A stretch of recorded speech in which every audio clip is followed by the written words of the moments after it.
Hello friends, అమ్మ ప్రేమ అంటే ఇలాగనే ఉంటుందేమో నాకు అనిపించింది.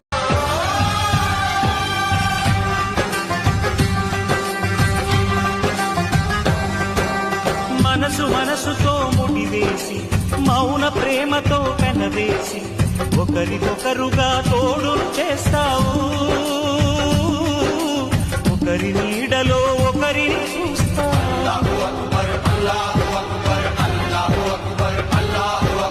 వలపు దీపాలు వెలిగించి వేల వెన్నెలలు కురిపించి కలల కాలాన్ని కరిగించేస్తావు.